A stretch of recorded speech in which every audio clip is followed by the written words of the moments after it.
front lawn session, Healed Life Learnings from Manisha Koirala. The session is presented to you by the Women Uninterrupted series.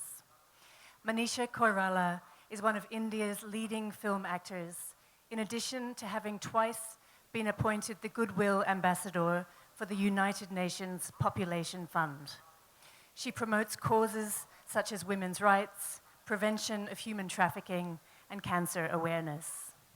Koirala was diagnosed with ovarian cancer in 2012 and has been cancer-free since 2015. She will appear in conversation today with the Managing Director of Teamwork Arts, Sanjoy K. Roy. Please join me in giving a very, very warm welcome to Manisha Koirala and Sanjoy Roy.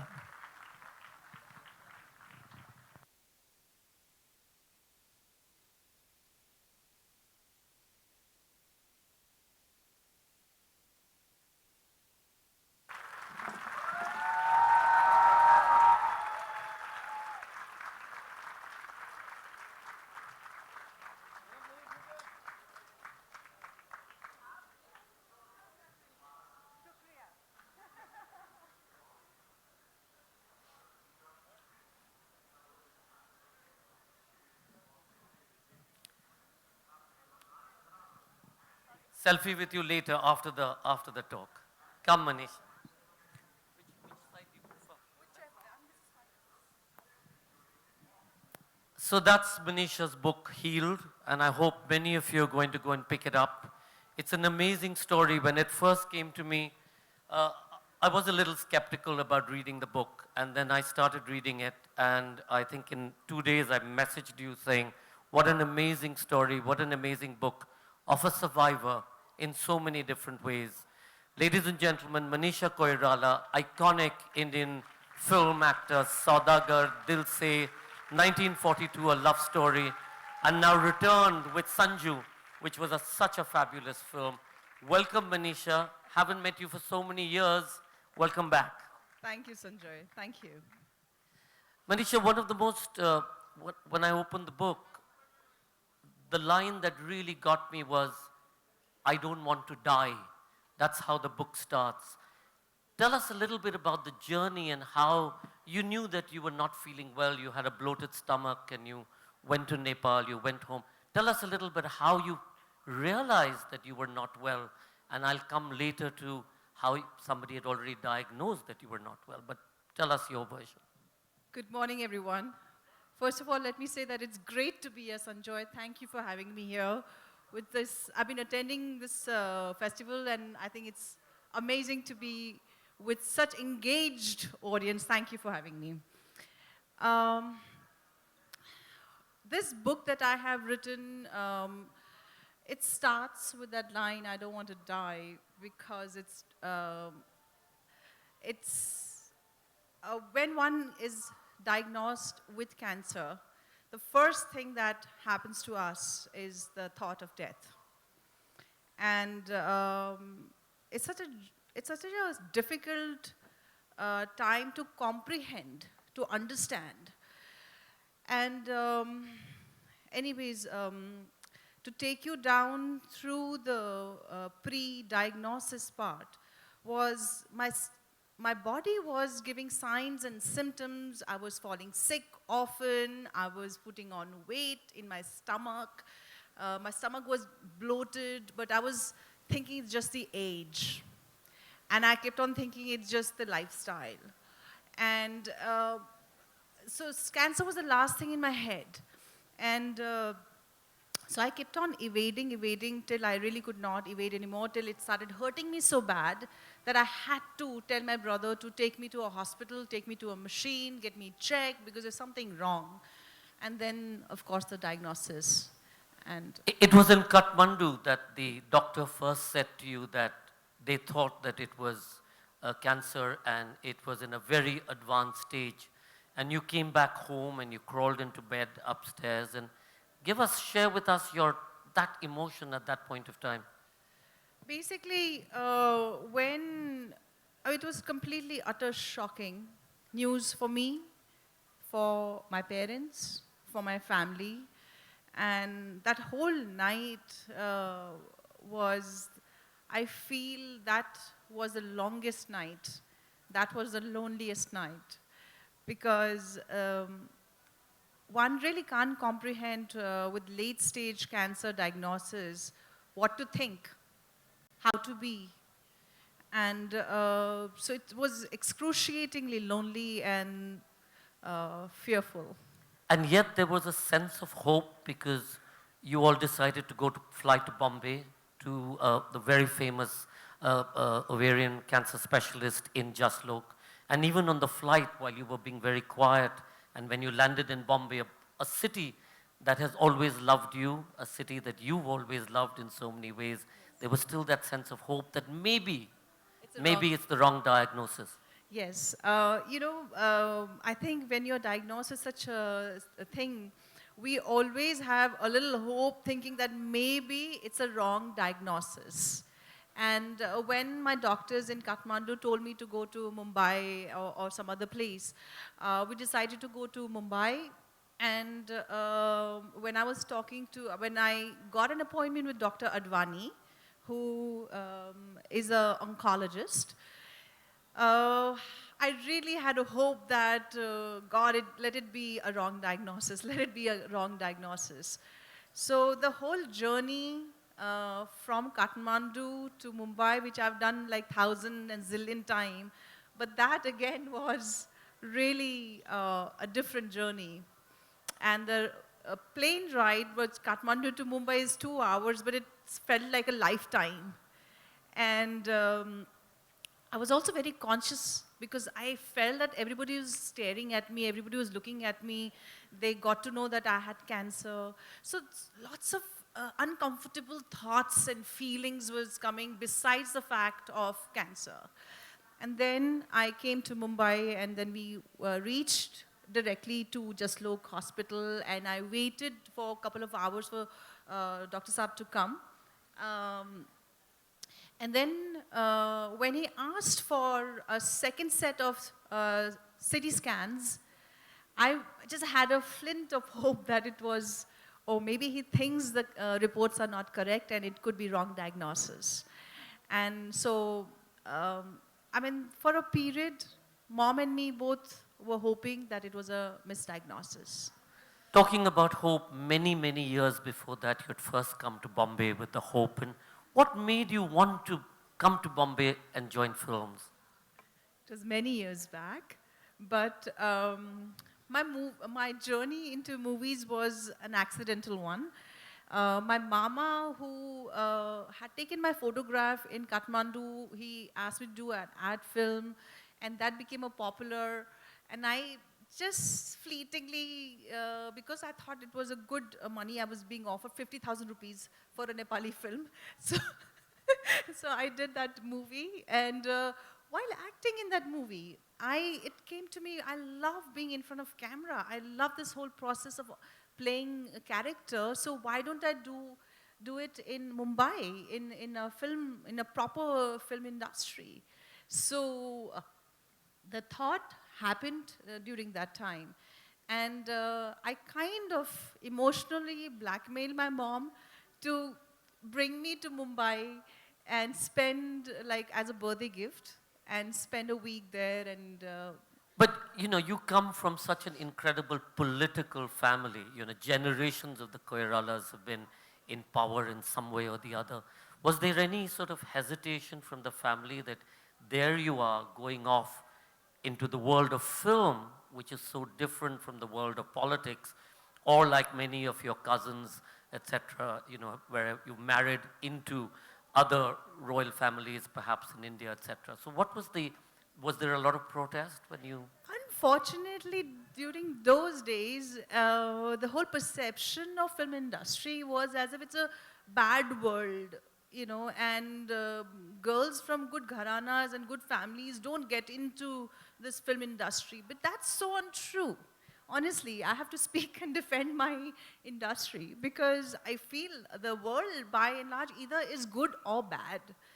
No profession is safe and no profession is so hardcore, corrupt and bad and unsafe. So during those days, it was not an acceptable thing. So my father had a reservation, and my mother obviously had a reservation. So I kind of convinced my grandmother. And, and my grandmother told me that even if you want to be a grass cutter, beta, do that with full, just try and be the best grass cutter. And no profession is good or bad, just try and do your best. In whichever field you decide to do, you must pursue that. So luckily I had a great grandmother. How did Saudagar come about? Well, Saudagar actually, it was not my first attempt to cinema. It was like second or third attempt. First, I wanted to be Hina. And so I had gone to meet Rishi Kapoorji, and he had already decided on Zeba.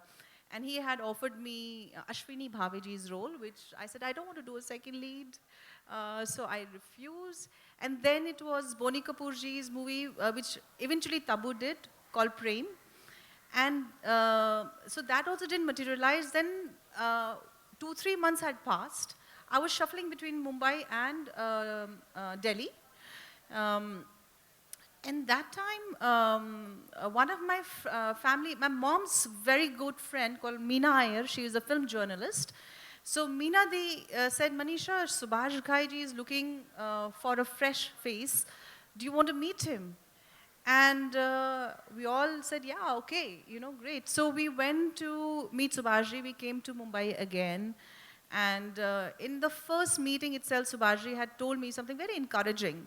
He had said, Manisha, in case you're not, if I don't take you in this film, doesn't mean that you are any lesser of an actor or lesser of a star. It's just that my character does not match yours personality. So try, because, and I think that was really encouraging word for any newcomer, because we get rejected, and then we start feeling there's something is not right with us. So I guess that happened, but during the whole process, me and Vivek Mushran, who was my co-actor, we did screen tests, and after we got signed, we were put through intense training of horse riding, of classical dancing, of dialogue delivery, of Roshan Taneja acting classes. Of lip syncing? Lip syncing? You had to lip sync and everything, yes. Lip syncing for the songs, yes. And then came Bombay, which in many ways propelled you, I think, into the hearts and minds of everybody. How many people have seen Bombay? How many people have seen 1942, A Love Story, and still? So wow. Propelled you into that. That changed your life in many ways. It really made you the superstar of that time. How did that happen, and what did that do to you?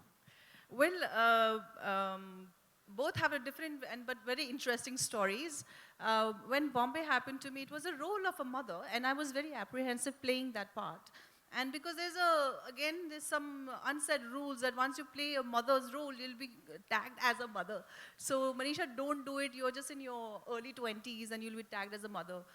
So I was very apprehensive, and then I had a great mentor like Ashok Mehta, great cinematographer, and he's not here with us, but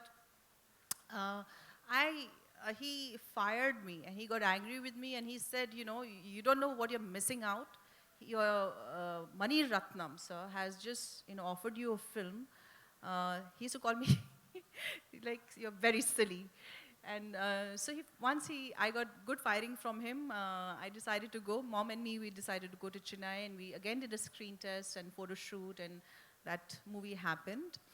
And during 1942, A Love Story, Vinod Chopra, again, I had to perform, I had to do a screen test. My first screen test was not good at all.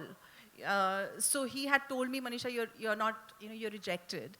And then I said, I can't be rejected. So I said, I don't know how to be a good actor, but I want to try one more time. Please give me one more time. So he gave me 24 hours. He said, come back tomorrow. And so that 24 hours, I retoured that scene like how? I was, reading that scene one after the other, one after the other. I didn't sleep, I didn't eat. So my mother saw my madness, and she actually got worried for me. She said, Beta, you go mad like this. It's okay if you don't do a film. But somewhere in my head, I had say, no, I can't give up before trying my best. And so next day, I went for that film. I did a screen test again, and Vinod was pleasantly surprised. And he said, if you were 0 yesterday, you are 100 today. So that's when I realized what it takes to be a good actor. It's a pure dedication and hard work.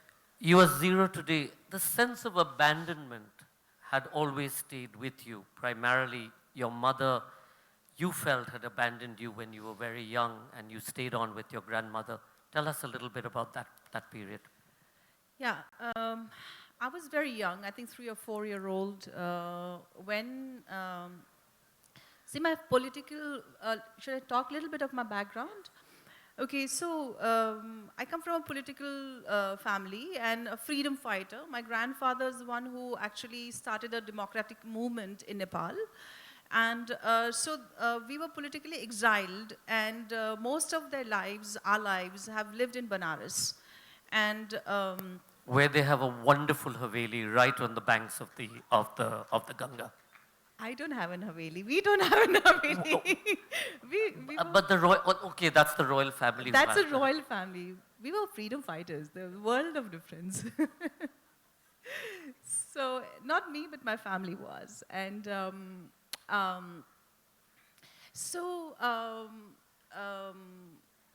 my grandfather decided that my mother, should go and accompany my father in Nepal for a political work, whereas I should be with my grandmother, who was based in Banaras. So that's when that decision took place, but I really couldn't comprehend. I really felt my mother abandoned me. And so I remember that, and I've written that in my book, that from the back door, when my mother left, I kept on staring at her figure, which was going, far into the off, distance, into the distance. And I kept on waiting that now she's going to turn, and now she's going to turn, and she'll come back and hug me. But she didn't. And many years later, you asked her why she didn't do that. I asked my mom, I said, Mom, why didn't you turn? She said, Beta, because I didn't want you to see me crying. I didn't want you to see me crying and become weaker.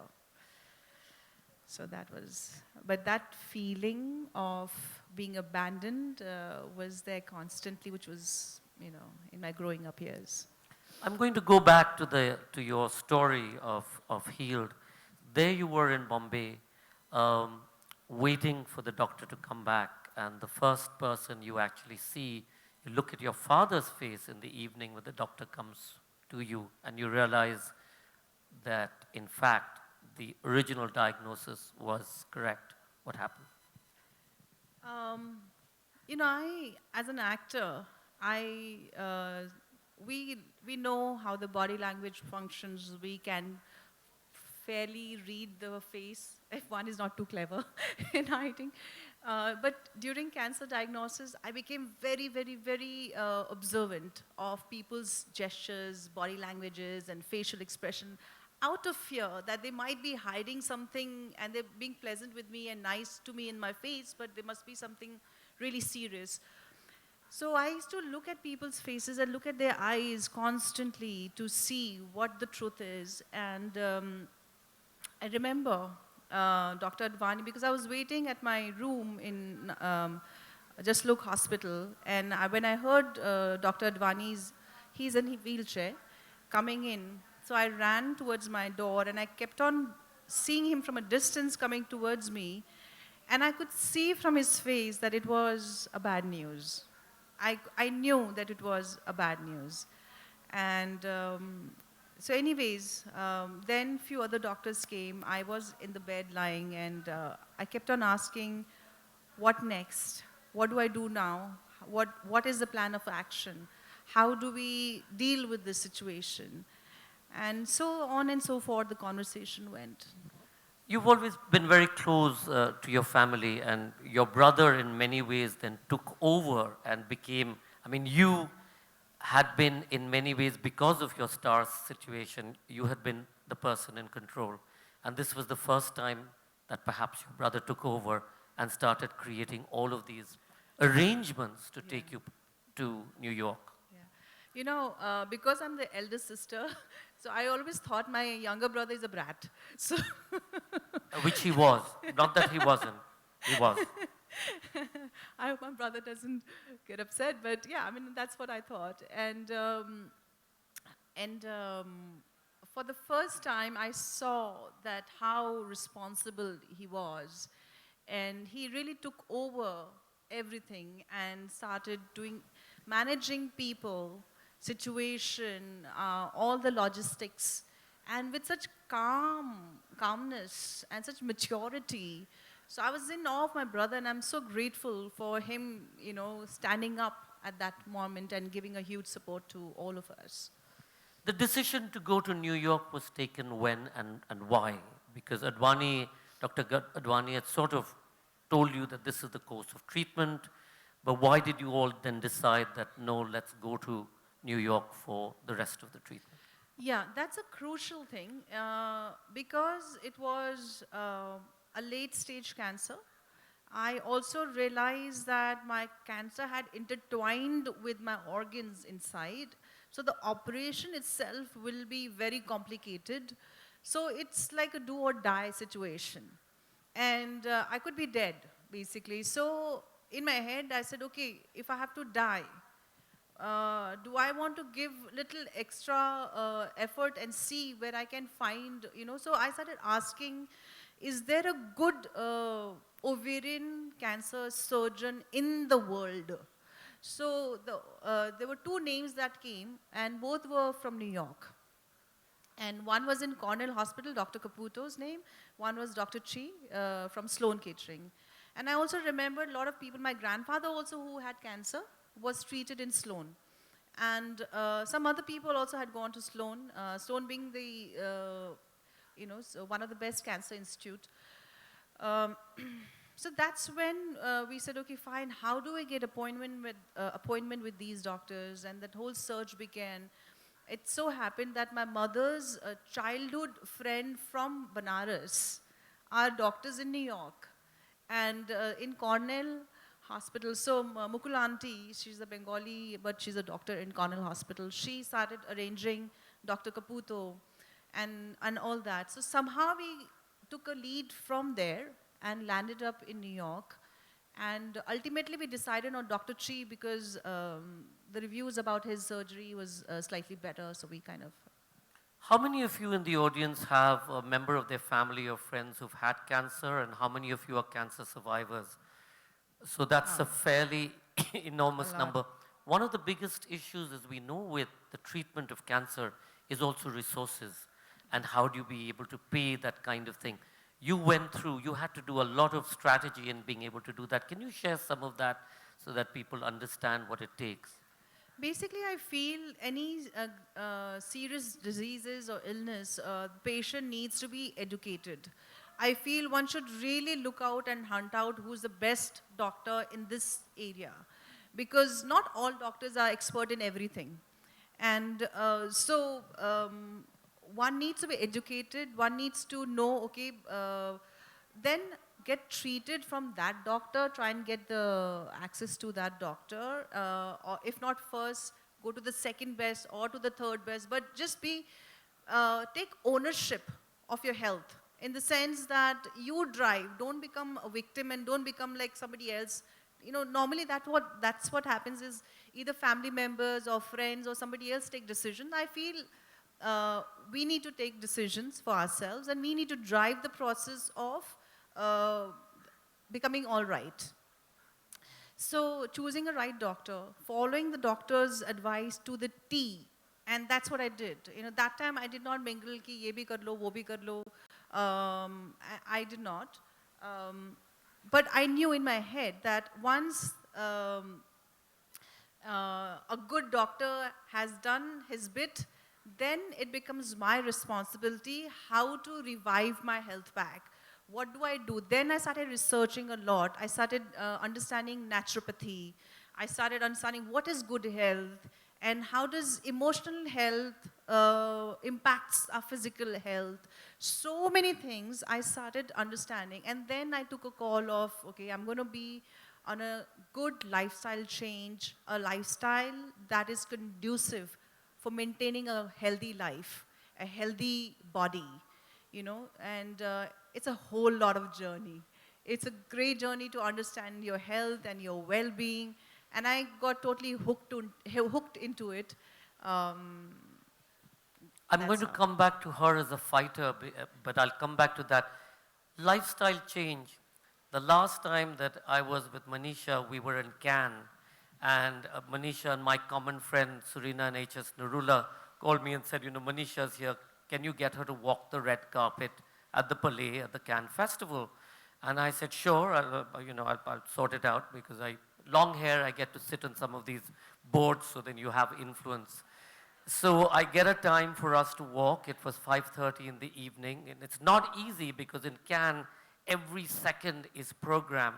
And I called, and I'm like, where is Manisha? And I called HS, and Manisha picks up the phone, one bottle of vodka later, and like on a yacht in the Mediterranean. After I've done this, and I'm going, Manisha, I will shoot you. But coming back, the fact that you were able to fight this addiction, you had an addiction at that point of time. How did you? I don't know about addiction, but I drank a lot. And, you know, the thing is, I kind of question mark if it was an addiction. I don't know really, Sanjoy, because for me, if it was a celebration, it was a bottle of champagne. If I was depressed, I was drinking. So any excuse to drink, you know. But I feel the moment cancer happened, it didn't even take me a second to decide, okay, that's out of my life. And that's out of my life for good. Because it was not really making, I just understood, you know, how it impacts our mind and body, the way we think, and, you know, the way we are, and our emotional health, everything. So, I don't know if I can call it an addiction, you know. The fact it was that you just were... it was just a... The Kida nikal liya. Haan, nikal gaya.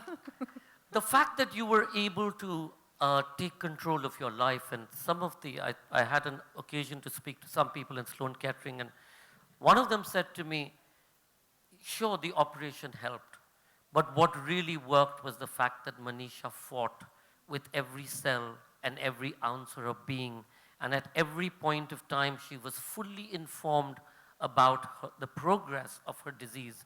How important is that in the fight for cancer? Again, it's really, really, really important to be informed. In any disease, one should be informed. And having faith that you can overcome it, having willpower that, yes, I'm going to go through the grind, but I'm going to do it. Though I may not be that strong all the time, but I had a great family support. I had support of my mother, who was always there, even at my weakest time when I said, okay, I can't do this anymore. I had a great support of my mom. So I was blessed with that, you know. And having said that, Sanjoy, I would also want to say it's people who try their level best and do get the treatment and do everything correct, still can't manage. You know, some of them still are not. So it doesn't mean that there's something lacking. I feel when it's our time to go, maybe cancer is an excuse for us to leave this planet. So we should be graceful about dying and death and accepting as well. But as long as we live, as long as there is a will, as long as there's a way, we should try to do it our best way, so that when time, you know, it should not feel as if I didn't try my level best. I did not give my 100% or 200%. So one should really try and do everything possible, but know that even doctors are not God, we are not God, and death is a very, very fact of our life. I don't know if any of you've seen the movie All That Jazz, but in that film, one of the key things was anger, denial, acceptance, death. Did you go through the anger denial bit of it for a bit? Not anger, denial for a bit, because when I was thinking that I was wrongly diagnosed, denial definitely. Defeat, Depression. dep- Depression as well. depression, maybe later on, but I'm not too sure. I felt, see, depression is again something I had to tackle after I was fine with cancer. And when I was wanting to understand good health, I realized how important mental health is. And so I went through physiotherapist, sorry, not physiotherapy,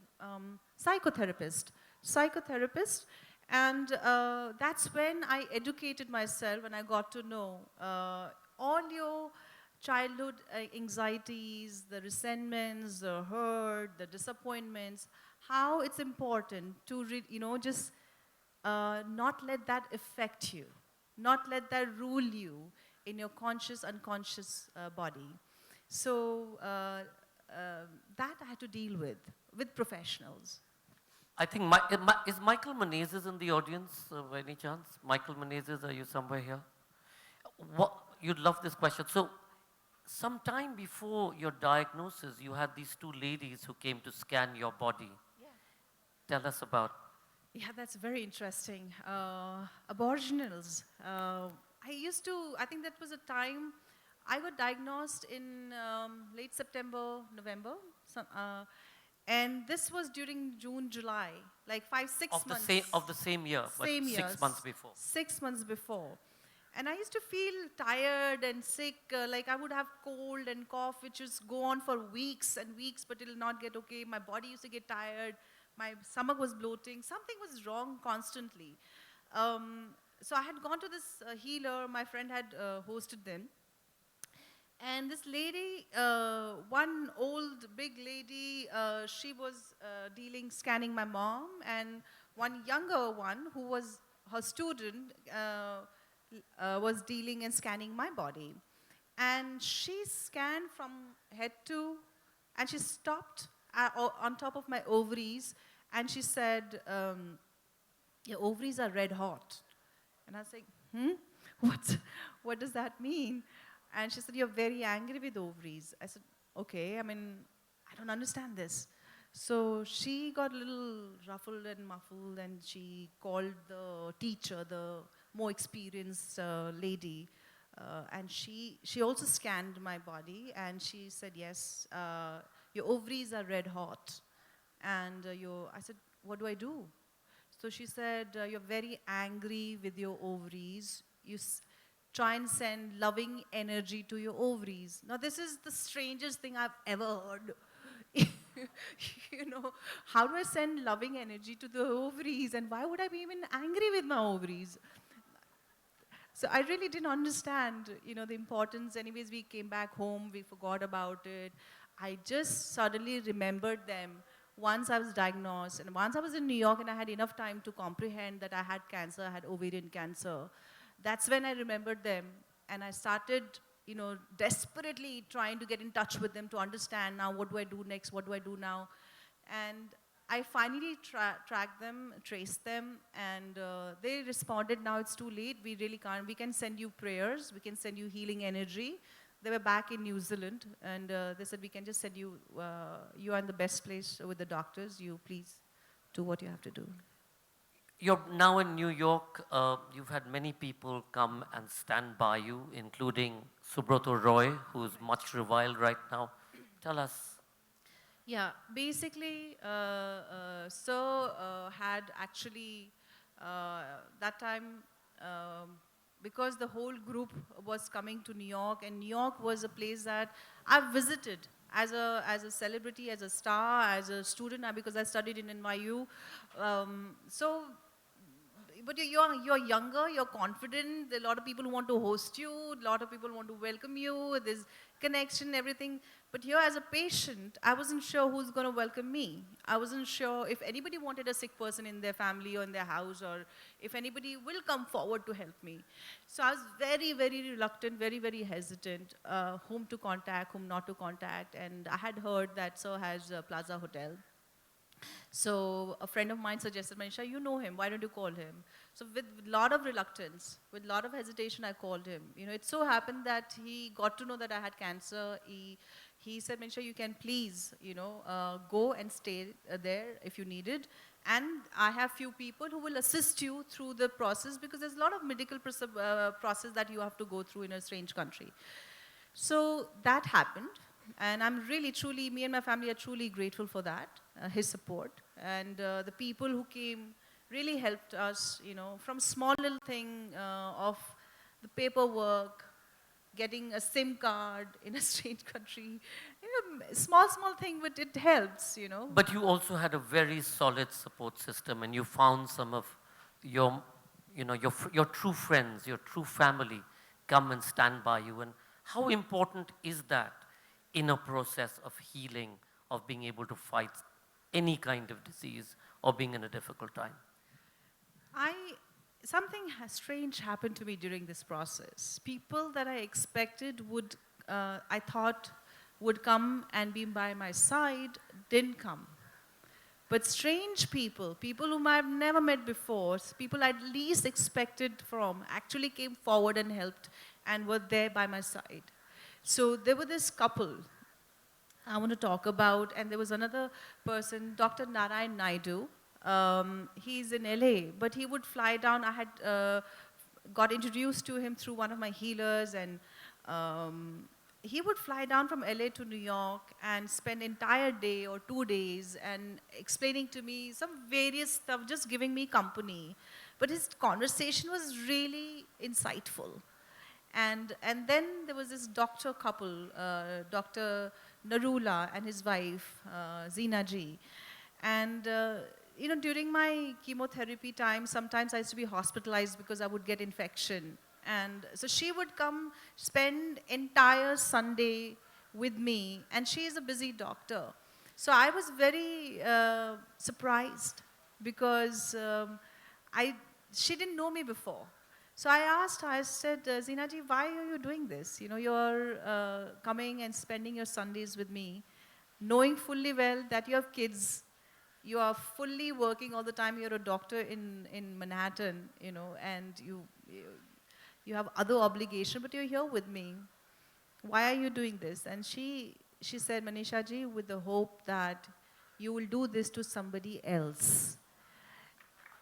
Give it forward, play it forward. Pay it forward. That really taught me something and opened my eyes about being service, being there for people where people are least expecting it. And since that was my cue to promising myself that time that if I get a second chance to life, I will be there for people who need me, and in whatever capacity. And it just makes living more comfortable, more lovely, and you start having faith. If there is a God, God was present in that moment. Dr. Chi has seen you, you've agreed to the operation date, they open you up, they look at the spread of the cancer, which is quite enormous. It's sort of entangled and affected many of your organs. What happens after? Basically, the way he described it to my family who were outside waiting for the doctor eagerly was that it was like Rice Krispies. Rice Krispies sprinkled across. Spread throughout my body, throughout my stomach. And so he had to literally pick it and one by one by one. And yeah, it was 11 hours surgery. And it was long, long hours. I was unconscious. I had no idea. And but he did a fantastic job, I have to say, because he said it's called optimal debulking, and he took out some 95% of the cancer from my body. And yet after that, there was yet another dip. No, that was not through the surgery. That was actually, chemotherapy makes your immune system really weak. And so I got infection, I got hospitalized, um, you know, you're already down, and with every little ray of hope, like after the successful surgery, I asked my doctor, the surgery was fine, so will I get to live now? And doctors just said, Manisha, I can't tell you. It's not like cough and cold, like in, you know, that you'll be fine. I have to see how well you do in chemotherapy. And I said, okay. So during chemotherapy, your immune system becomes weak, and I got infections, and I was hospitalized again.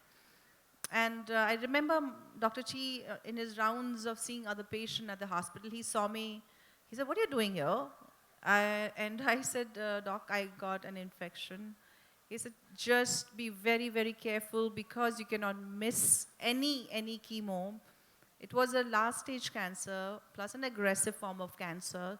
So, you know, I couldn't slip. I couldn't miss a day of chemo just because I got an infection and something. So, I mean, it was really harrowing experience. But you instinctively knew that you had to go to hospital. You were in your apartment in New York and then you told your brother. What was the instinct that you had that you said, but you have to take me? Yeah, basically that was middle of the night. No, it was 4 in the morning, 3 or 4 in the morning. We were taught to take a, what do you call it? How do you check your fever? Through the thermometer, and you write down, okay, you know, how much The was temperature. the temperature and all that. And suddenly I realized I had 103, 104 something temperature. So I woke my brother up and said, let's go to emergencies. You know, we have to go. And that's when it was discovered later that I was an alert patient. I was very alert. I was just following doctor's advice as much as possible, to an extent, Sanjoy, that I used to be stuck. After I got infection, I got stuck in my bedroom. I wouldn't step out. So I remember my oncologist, Dr. Macker, she's saying, Manisha, how do you spend your day? I said, Doc, I'm in the bed. So she said, no, this is New York. Please step out, go to Central Park, go to the library, go see a movie. I said, Doc, but I'll get infection. You know, already got an infection and I can't afford to do that. She said, if you get an infection, I will treat you. But you must, you know, learn to relax and not be so, you know, scared and be caught up in a room, lock yourself in a room. So basically, she taught me also to relax while being careful of not getting an infection. And in those winter days there, you were walking out in the snow of New York. Yes, I started stepping out. I started walking a few blocks and then a few rounds and then further to the Central Park and a little bit in the Central Park, then full round of Central Park. So slowly, you know, my parents again were big help in telling me to start becoming active and going out. Because the doctors obviously had told them, don't let her be confined to the room. And one of the most lovely things in the book, when you all pick it up, you'll see is that you met a Rinpoche in New York. And the Rinpoche talked to you about pain and the need to record and live and understand it. Yeah, basically, Rinpoche, he came and we went for a dinner, all of us. And that time he said, Manisha, please make notes because once you're well, you'll forget this time. And there were two things that happened to me. One was he thought that I'll be fine. That was a great news. I mean, that was a good omen. And secondly, that made me also to start maintaining a diary and noting down each emotion that I was facing, how I was seeing life. If it was painful, I was elaborate that. And if I would see something, I remember one day my brother had taken me for a walk, and I started feeling that this is heaven. This world is heaven. So I was describing in the diary how the leaves were sprouting, how the tree barks were there, how the birds, how the grass. I was seeing everything with such newness, and I wrote that thing in my diary. So my diary had a different emotion, sometimes excruciatingly painful, and sometimes full of bright And hope. that's where this book actually emerged from. Yes. And where did you find Neelam, the co-author of the book? Well, actually, it's been a journey again. Everything in my life has some story behind it. Initially, this book was meant to be with Rachna Chachi. She's a nutritionist. And something came up. She had to start her own company and stuff like that. So we started working in 2017, December. And I was on a holiday, and we started doing recording and all that, and question answers and noting, putting on notes. And a few months down the line, Rachna said, Manisha, I'm busy. Please, I can't help you with the book.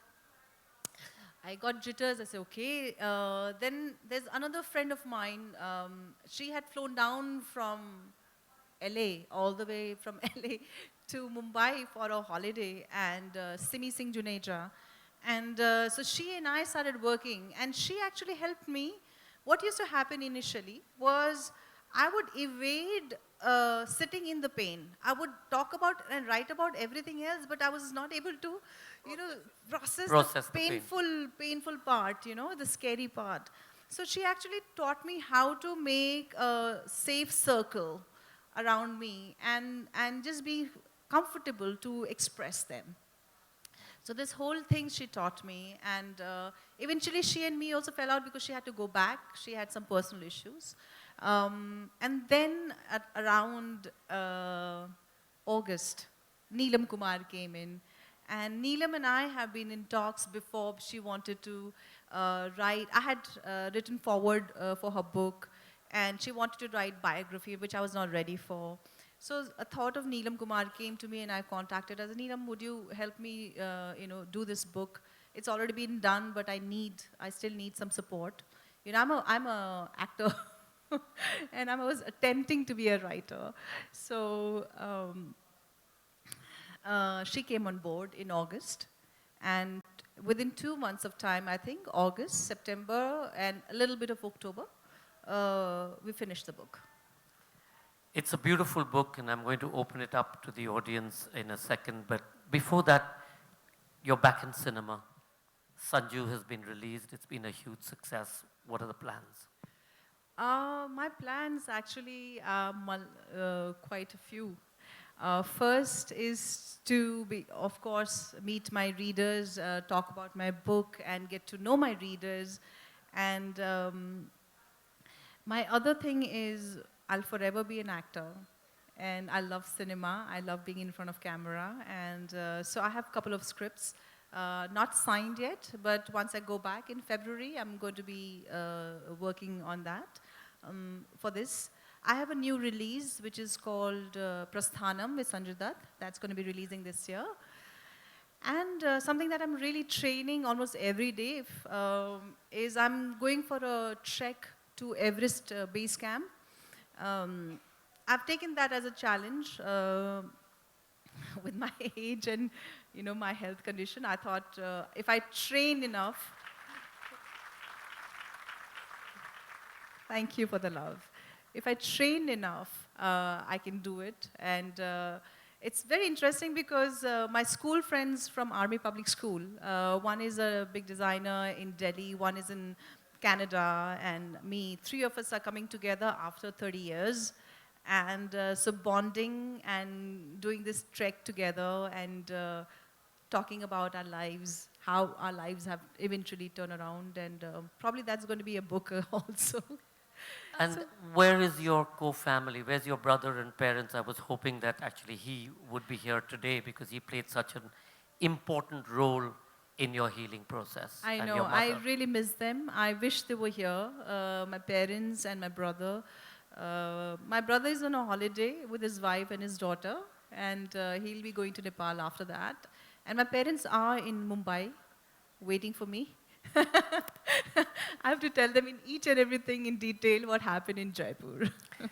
The two reasons when Serena called me and I immediately said yes was one, of course, paying tribute to one of Bollywood's most incredible actresses, but also for every cancer survivor. And we support the Cancer Society here, and we, of course, my father died of cancer, so can support in in Delhi, Can for Kids, who've looked after many of our street kids at Salam Balak Trust. And I think the reason for somebody like you to write and talk about your story of healing, of pain, the fight, is to give hope to every family, to everybody who knows or has experienced cancer. So I think on behalf of all of us here in Jaipur, at the festival, and in the world, thank you for making this book possible, Manisha. You're an incredible fighter, and it's amazing for you to be here. Thank you. I'm going to open it up to the audience. We're going to start from the back, as I do normally, and then we'll come to the front. So at the back, the two hands there. Yeah, the lady there, if you can stand up. Yes, thank you. And keep the questions short so that we can take more, and then we'll do clusters of questions, and I'll come back to whatever. So both of you can ask the question together.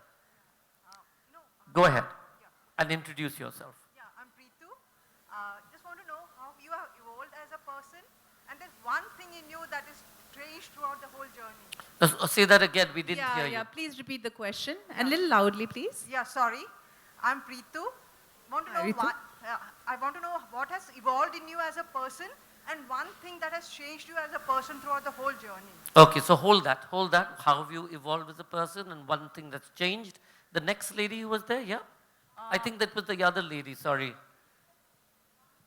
Hello Manisha, I'm Arshita Singh here, and firstly a huge compliment to you for this commendable comeback from this life-threatening cancer. Thank you. My question is that whenever anyone is struck with an illness, and especially in a profound illness as cancer, there is a sudden and an immediate sense of rejection.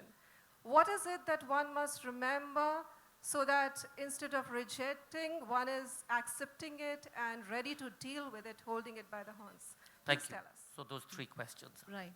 So basically, what is one thing that has helped me evolve through this? Understanding that our time is limited on this planet, on this earth, is a huge thing. And it made me just value what I have. It just made me value my life, my time, my health.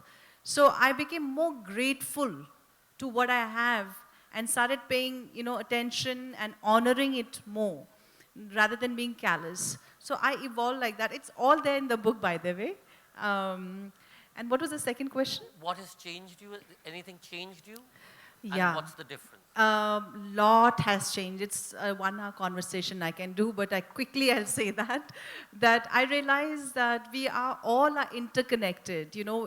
I feel that how other people, kindness and help that really helped me. And so I somehow feel we all are interconnected, intertwined. So one good gesture, the lesson that I learned to pay it forward, and so it changed me in that perception that we all interconnected. Doing good to others is actually it's good, doing good to ourselves as well. Plus, there's a chain effect that one does, What was the third question? The third question was, how do you accept what has happened? Is there a process? Rather than rejecting it. Rather than rejecting. Yeah, initially I did reject, and I wish it was as simple as that, but I couldn't get away with rejecting it. I had to take ownership of it. And if I wanted to be well, I had to correct my mistakes. So I did a lot of introspection. And I started thinking, okay, what did I do wrong? So I one by one of taking ownership of the mistakes I did, being clear, being completely mindful that, and a big promise to myself that I'm going to do it right by myself.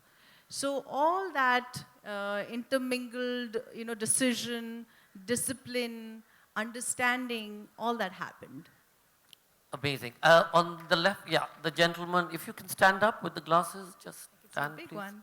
We'll come back to the front. We'll just finish the back because it's always difficult. Hello, ma'am. Hi. Firstly, great salute to you as you are inspiring others to fight against diseases. And my question is, when you are diagnosed with cancer, have you ever come across the idea like, why me? Why this occurred to me? Why has it happened to me? Thanks. Why me? Actually, it was, even if it was a fleeting thought, but I don't remember happening that to me. I don't really remember saying, why me, God? I don't think that really happened. But I started definitely regretting, little painful.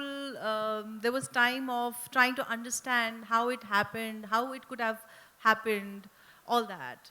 But being a victim is not me. Why me and poor me, that's not me.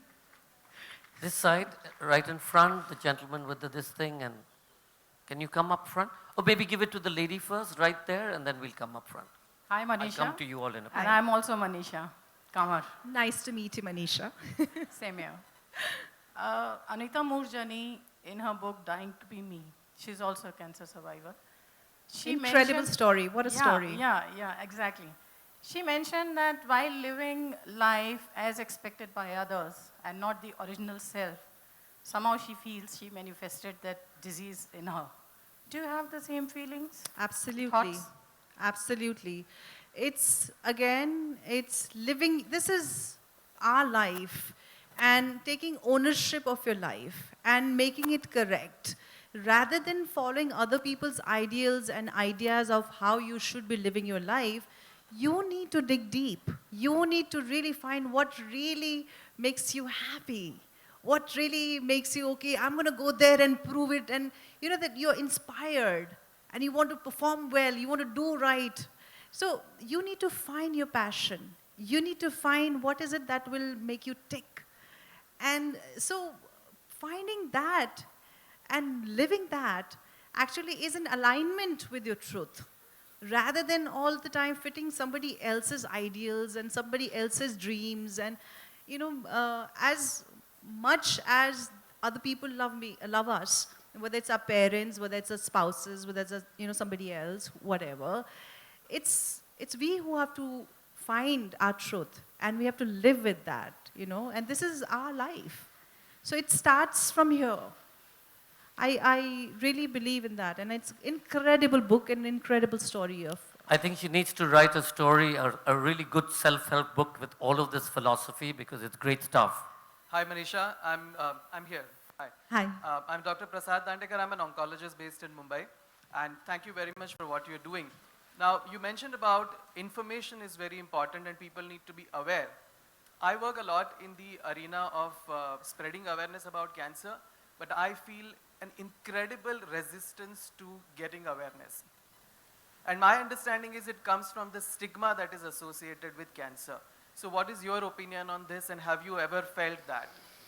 You know, that's one of the promises I made to myself, that if I get a chance to life, I will talk about, and I will be out there, and my story will be out there in open, because when I was diagnosed with cancer, I was looking for some positive stories, because that will motivate me, that will help me, and that will give me encouragement, but there were very few.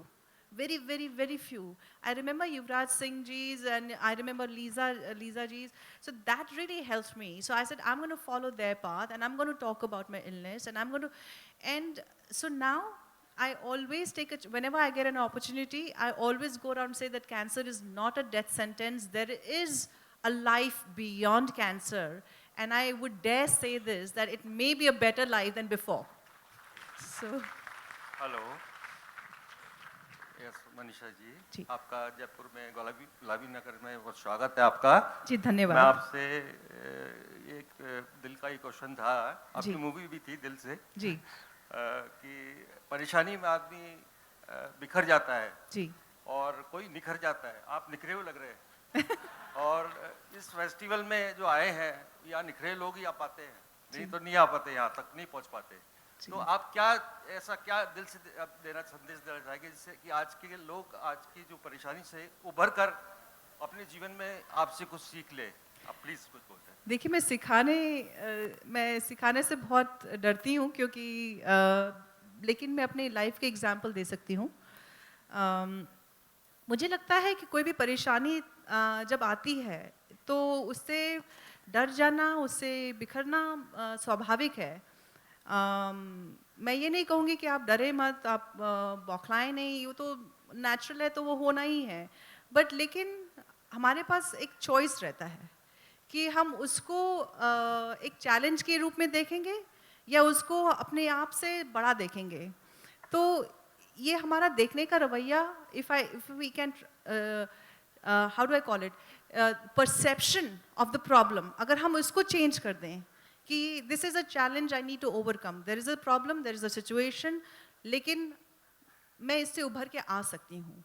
और शायद ये problem आया है मेरे life में ताकि मैं कुछ सीख सकूं, मैं कुछ शायद मेरे लाइफ में कुछ डिसहार्मनी होगा, कुछ इम्बैलेंस होगा, शायद ये मुझे बैलेंस में लाने के लिए ये हुआ है. तो अगर मैं उस प्रॉब्लम को उस नज़र से देखूं तो प्रॉब्लम सॉल्व करना इजी हो जाता है. Thank you. Hello, doctor Siddhartha Mukherjee ने एक किताब लिखी थी एम्परर ऑफ ऑल मेलोडीज. वो cancer Emperor of Melodies. Emperor of all melodies. जी. तो वो उसी पे थी. वो जी. किताब आपने पढ़ी. जी. और क्योंकि उसके बारे में बहुत ज़्यादा कैंसर के बारे में बहुत इन्फॉर्मेशन दी हुई थी, तो मैं ये चाहूँगा आप इसी तरीके से कोई और किताब इस पे लिखते हैं अगर कैंसर से रिलेटेड, और वो लोगों को गाइड करती है. तो मैं क्षमा मांगूंगी, मैं कैंसर के ऊपर दूसरा नहीं लिखूंगी. Can we have from my friend from the Philippines? Right in front. अभी बहुत कुछ और चीज़ें हैं जिसके ऊपर मैं लिखूंगी. You know. Manisha, hi. Hi. I'm an actor from the Philippines. Wonderful. And you've already written the book. You're an actress. Yes. The question is, Yes. when will your life be immortalized in film? When will they make a film on your book or your life? I have no idea. I think I still have to achieve a lot more. I still have to do a lot more. And so let that experience come in, let that moments come in. So maybe then there'll be a more interesting film and more book.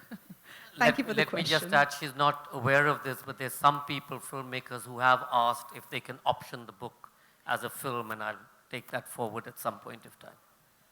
I'll come back. Hi, Manisha. You're looking absolutely radiant today. Thank you so much. It's the glow on your face itself is the message of your winning this great fight. It's the love that I'm receiving from you all. God bless. God bless. My question to you was, there are a lot of people in the world who neither have the wherewithal, the resources, the family support, the love, or even the awareness and understanding of what's happening to their body. What, human to human, what would you say to them? And what is, because in this fight you had many things that blessed you in terms of your family support, but there was something that was just you, just your resilience. So human to human, what would you say and the message you would give out to the people? And the second thing was, We're now running out of time, so let us just answer that.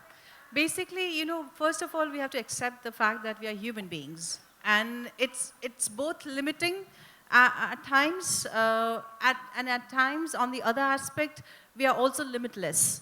So it's a fine balance of that. It's like you have to try hard to do the right thing during that time, you know, but at the same time, also say, okay, if this is make peace, because I had to make peace with my death. I had to come in terms of the fact that maybe whatever I'm trying may not work ultimately. And there's so many cases like that. So don't condemn people who are not successful. So I hesitate from that. But whatever humanly possible there is, whether being well informed, whether getting family support, whether asking for advice, calling up and reaching out to people, doctors, experts, scientists, and YouTube and Google, and you name it. I did everything, books, you know, everything, basically being well informed regarding how to stay healthy and how to save myself in this situation. Ladies and gentlemen, we'll run out of time.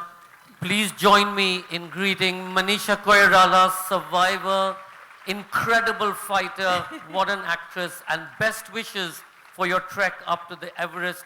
I'm sure you'll get there. Say hello to whoever is up there.